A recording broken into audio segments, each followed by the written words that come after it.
Record ১৬তম শিরোপা জিতে ঘরে ফিরেছে আর্জেন্টিনা। মেসি দলের সাথে যাননি, থেকে গেছেন যুক্তরাষ্ট্রেই। তবে কোপা শিরোপা জয় ও নিজের ইনজুরি নিয়ে ইনস্টাগ্রামে আবেগ ঘন পোস্ট দিয়েছেন তিনি। মেসি ও আর্জেন্টিনার শোকেজে যোগ হয়েছে আরেকটি ট্রফি। টানা দ্বিতীয়বার কোপা আমেরিকার শিরোপা ঘরে তুলেছে আর্জেন্টিনা। যদিও ম্যাচের মাঝপথে পায়ের চোট নিয়ে মাঠ ছাড়তে হয়েছে মেসিকে।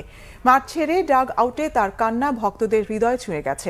অনেকে তার ইনজুরি নিয়ে দুশ্চিন্তায় ছিলেন। শেষ পর্যন্ত শিরোপা হাসি হেসেছে আর্জেন্টিনা। ট্রফি হাতে আর্জেন্টিনার জার্সি তুলে রেখেছেন আনহেল দি মারিয়া। আল বিসেলেস্তেদের শিরোপা জয়, নিজের ইনজুরি ও দি মারিয়ার অবসর নিয়ে এক্স স্ট্যাটাস দেন লিওনেল মেসি। যারা তার খোঁজ নিয়েছেন এবং শুভেচ্ছা জানিয়েছেন তাদের সবাইকে ধন্যবাদ দিয়েছেন মেসি। লিও আশা করেছেন দ্রুতই যেন মাঠে ফিরতে পারবেন তিনি। কোপায় লক্ষ্য অর্জন করতে পারায় সন্তুষ্ট তিনি। আর্জেন্টিনার জার্সিতে দি মারিয়ার অবদানের কথা স্মরণ করে তার বিদায়ে নিজের ও আরেক অভিজ্ঞ সৈনিক ওতামেন্দির জন্য কোপা জয়কে আবেগঘন মুহূর্ত হিসেবে বর্ণনা করেছেন। মেসি আরও লিখেছেন, বর্তমানে আর্জেন্টিনা একটি দল ও একটি পরিবার।